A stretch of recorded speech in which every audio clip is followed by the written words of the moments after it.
twese tuciga ntitwari tuzi ko twoshobora guhagarara ngaha, ntitwaba tuzi ko itelefone y'umuntu yakozwe n'abazungu kandi bakayikora twebwe tudahari. Ntitwigeze twizera ko twoshobora gufasha nyene kuyigura tukongera tukayimuvyurira yapfuye. Aho kantu sinzi ko kumvikana neza. Ico ushaka kiba ari kinini yagusumba ico ushoboye, kuko nta kintu na kimwe wumva kikuri mu maraso no mu mutima uzogerageza ngo kikunanire. Ntibibaho. Ako n'akantu abazungu baduhishije bariko baraduca intege nkaho umenga nibo babishoboye, nibo Imana yaremye neza kudusumba. Natwe hari vyinshi dushoboye iyo twicaye hamwe tugashira ubwenge n'umutima hamwe, dufise vyinshi twokora. Nange abapasoni ndabona bose mushobora gushira Imana y'Imana. Yewe nkuko umushefu ngaho ariko arabivuga, formateri ubwabo ndafise na témoignage navuga. Hari ikintu umukuru w'igihugu akunda kutubwira ngo abantu mwiga mwige mwizeye ko leta izobaha akazi. Akaba ariyo mpamvu n'urwaruka twicaye iruhande rumwe turavuga tuti ni gute umuntu yokora akiteza imbere akagiye guseka leta nk'uko umuvyeyi wacu n'icyubahiro umukuru w'igihugu ciza c'Uburundi adasiba kudusiga. Akaba ariyo mpamvu hajya ngo umuntu wese mu gihugu arafise impano, kandi impano nico kintu ca mbere gituma umuntu atera imbere kandi akwiye. Mu Rwanda rumwe twabanije amashure arabona rero ntabyifuza gutera imbere mugabo umutahe ntawe uhari. Ico kibazo c'umutahe urwaruka rwinshi rugishakisha mu mafaranga, ariko ntirubanze ngo rwirabe rwonyene ati mbega muri jewe nshoboye iki. Burya ikintu cose ushoboye kiba gishobora kukuvyarira inyungu ugatera imbere ku rwego rushimishije. Twese tuciga ntitwari tuzi ko twoshobora guhagarara ngaha, ntitwaba tuzi ko itelefone y'umuntu yakozwe n'abazungu kandi bakayikora twebwe tudahari. Ntitwigeze twizera ko twoshobora gufasha nyene kuyigura tukongera tukayimuvyurira yapfuye. Ariko twaricaye hamwe turavuga tuti mbega bino bintu bizoherera hehe ko tubona umuntu agura agatelefone bakamubwira ngo garanti n'amezi 13, ayo 13 yahera nyene kukagura akaca agenda akagata, akongera akaniga umuryango mu kuja kurondera amafaranga ngo agura kandi gashasha, mu gihe yari yaguze atane iminsi yari bwayimarana. Ivyo bintu rero mwene wacu ndimuba yahamagaye ubwa mbere, ariko aravuga ati wewe hari vyinshi ushoboye, turashobora kwicara hamwe tugafasha igihugu. Novuga ko twebwe nahora ndagacisha mu kera ati twe turi abakozi b'Imana, hakavamwo bamwe bakabitwenga. Mugabo ugiye kuraba ufashije umuntu yagira atanga 500, ubu ziranazimvye zigeze ku miliyoni, ukamubwira ati iyo nyene wari uyikunda. Hari n'abaca bavuga ati harimo udufoto twanje n'ifotozanye n'umwana wanje agiye kurira indege, udufoto twifotozanye n'umwana wanje ku munsi wa mariage, none yapfuye twapfutangaye. Imana ikadufasha ikadukoreramwo akaga telefone kagasubira kakaga. Ako kantu niko katuma niyita umukozi w'Imana, kandi nari mfise uburenganzira bwo kuvyiyita kuko nari nabonye ko hari ico nshoboye, y'Imana imfashije kaga telefone kakongera kakaga. Rero umuntu buryo uko avyutse hari igihe atari ko ataha, naho twicaye hamwe turavuga tuti mbega ngaha uno munsi turabishoboye, ejo tuzoba tukibishoboye, ejo tuzoba tukiriho. Naho twagiye hamwe turavuga tuti uwoshiramo urundi rwaruka rugifise amaraso ashushe bazokora n'ibirenze gusumvya n'ibi. Akaba ariyo mpamvu hari abaza bavuga ati jewe ibi bintu nari nifuza kubimenya, ariko mbona umenga biragoye. Nanje nkavuga ati burya rero ikintu ushaka nico kinini cane gusumvya kidushoboye. Aho kantu sinzi ko kumvikana neza. Ico ushaka kiba ari kinini yagusumba ico ushoboye, kuko nta kintu na kimwe wumva kikuri mu maraso no mu mutima uzogerageza ngo kikunanire. Ntibibaho. ntibiba ako n'akantu abazungu baduhishije bariko baraduca intege nk'aho umenga nibo babishoboye, nibo Imana yaremye neza kudusumba. Natwe hari byinshi dushoboye iyo twicaye hamwe tugashira ubwenge n'umutima hamwe, dufise byinshi twokora. Ntarandiriye ndibaza ku kintu kijanye n'umwuga, biri mu bintu abayobozi bacu baguma badusaba buri munsi. Twebwe twiga hari ibyigwa bitarimo, ariko ubu barabonye ko umuntu wese kugira atere imbere atejejwe imbere n'igihugu bidakunda, ahubwo ko igihugu gishobora gutera imbere gitejejwe imbere n'uwo ari we wese mu gihe yagize umwete. Niho dufatiye nko kubiriko biragaragara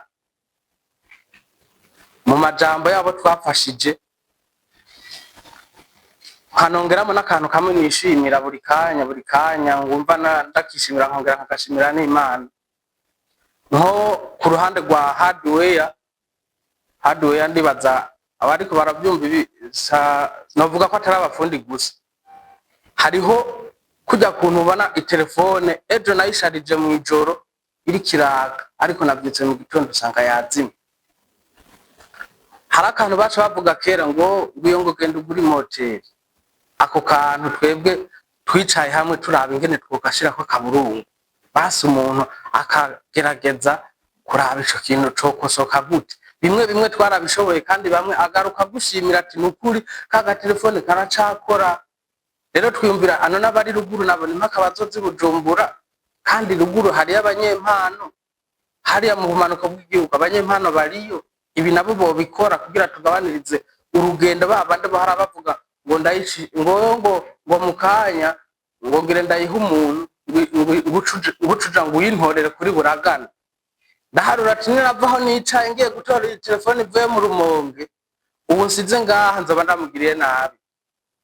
Turavuga tuti rifoko no mu Rumonge habaye umufundi. Rero ni kuvuga ibi turiko turakora, sinovuga ngo turaba ariko barabiheza uno munsi, ahubwo turi abariko barabitangura, niko nobivuga. Kuko itelefone ziza ku munsi badusiguriye haje ibihumbi n'ibihumbi by'amatelefone yinjira mu isi akogwa, ariko abazungu bo bavuga ati iyi ahubwo nigenda imara amezi 3 ipfe bace bagaruka bagura iyindi. Mugabo nkatwe nko mu Burundi turi mu mbona kazoza yo gutera imbere, ibyo bintu bisaba bibanza bivemwo kwanza, ntibitubere intambamyi. Kuko ariko uravuga ati jewe nshaka nk'umuntu yahora asuguma ibidandazwa ku kiderege, reka niyungunganye nanje ntera imbere ngura agakinga. Umutaxivero yahora nyonga agataha umugongo wacitse avuga ati oya ibi bihagarara, nanje reka nkore bishoboka byose ndabe ko nshobora kuronka agapikipiki nanje nze ndiyunguruza nkoresha umwanya. Uwo muntu agatelefone kiwa gapfuye burya kamusubiza inyuma amezi atari make, bivanya yaguma abika duke ndabe ko nzokwiza miliyoni 5 nanje ngura akamoto. Agatelefone kiwa gapfuye agiye kubaza bakamubwira ati ubu telefone nziza ikomeye wowe ukoresha igugu miliyoni. Namwe muravyumva ko ibiharuro byiwe biravyononekaye cyane. Akaba ariyo mpamvu kuja hamwe novuga nta muntu n'umwe atazi iciza cabyo. Kuva kera hose tuvuka twabumva amashira no ngaha mu gihugu imfashanyo twaronka kera twese tukiri abana twumva ngo vyatanzwe n'ishira hamwe kanaka. Nimba rero kubishira hamwe bituma umuntu ashobora gufasha n'abandi, bisigura ko ka kantu kanyamwigenda ko gakwiye gucika burundu mu gihugu c'u Burundi. Ikindi kintu nosa no uvugirako, nibaza irijwi rihava rigera ahandi hantu. Hari akantu gakwiye gukosoka cane cane, sinovyinjiramo nsa n'umuntu atabisobanukiwe neza, nta mategeko nzi, ariko hari abantu bamwe bagiye bavuga ngo kwa kundi ava muhira akabona agiye gukoresha agatelefone ku mufundi umwe wo mu Kinama mu Rumonge, akabona wa mufundi ararosa ibihumbi 5 ararosa ibihumbi 10, agahita avuga direct kumbe rero akazi ndakabonye aho kari.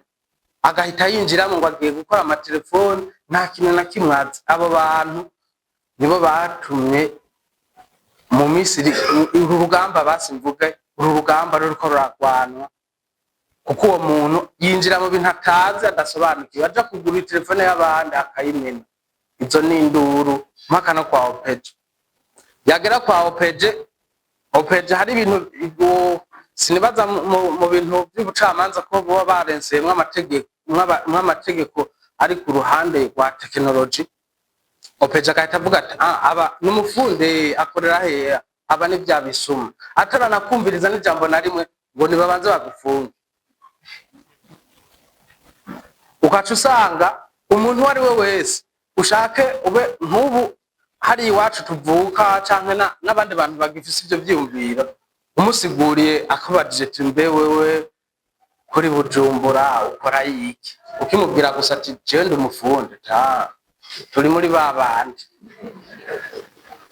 direct. Iyo image rero turifuza ko yosukuka kabisa, kandi ibyo novuga ko igihugu kidufashije aka kazi ubu mwuga nawe n'umwuga navuga ko wategerezwa gutonda imbere mu yindi myuga yose dufise ngaha mu gihugu, kuko turi abantu bafasha kuri domaine yariyo yose. Ndabisobanuye neza, nta muntu numwe adafisha telefone, nkeka umukuru w'igihugu ni watoja gukoresha telefone niko nabivuga, ariko hari umuntu aza yambaye civile uramukorera agatelefone arahejeje, uramubwiye tubijya rero ngaha ndabigukoreye neza, genda murabe ikibazo muzogira muzombwira. Ejo yagaruka kugushimira ukabona aje yambaye amapeti ngo burya je ngo ndi komiseri runaka. Ako kantu yaba twese twari tubishoboye twogiye turasigurira abo bantu tuburya rero bavyeyi muzoze muratuvugira na hari imbere.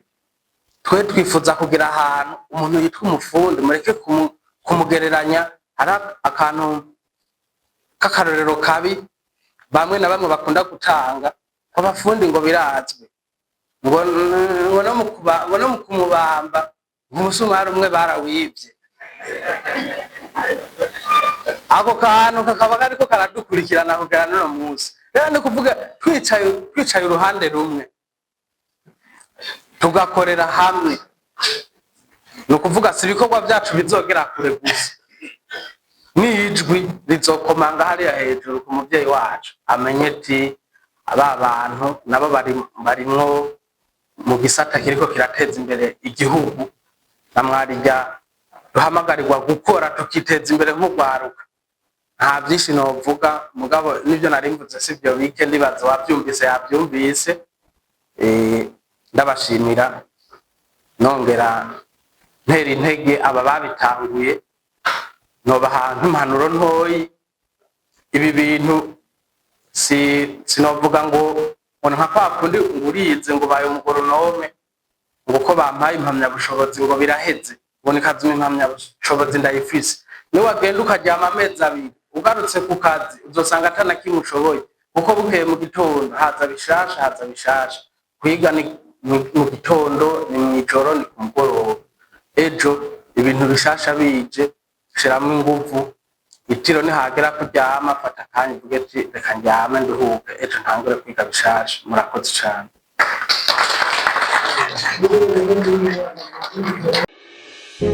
Muri ibi bihe turimo Aiga yagabanya ibiciro kubipfuza kwamamaza ivyabo. Uri umudandaza cyangwa ukora akazi kariko kose, kazi muri Aiga News ibafashe gushitsa kure ibyifuzo byanyu. Menyekanisha ibyo mukora biciye mu majwi kumwe n'amasanamu meza atahandi uzobisanga uretse muri Aiga News.